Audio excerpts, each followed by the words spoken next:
নমস্কাৰ, মই পূৰবী 18 তাৰিখৰ দিনাখন আপোনালোকে কেনেদৰে যমদেৱতাক চাকি গছি জ্বলাব তাৰ নিয়ম অকণমান ক'বলৈ ওলাইছোঁ। এখন থাল ল'ব, ঘৰৰ প্ৰতিজন ব্যক্তিয়ে অলপমান চাউল লৈ সেই থালখনত দিব আৰু মনত ৰাখিব চাকি গছি চাৰিমুখী হ'ব লাগিব। যদি চাৰিমুখী চাকি নাই তে আপোনালোকে আটাৰ সহায়ত চাৰিমুখী চাকি এগছি বনাই সেই থালখনত ল'ব। তাত খাটি সৰিয়হৰ তেল দি ঘৰৰ মূল ব্যক্তিজনে ঘৰৰ সন্মুখত আপোনালোকে দক্ষিণ দিশত সেই চাকি গছি জ্বলাব।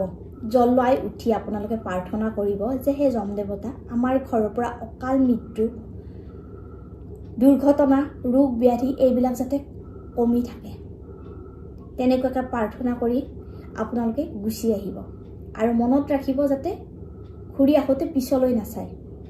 আৰু পিছৰ দিনাখন আপোনালোকে সেই থালখনেৰে চাউলে চাকি পেলাই দিব।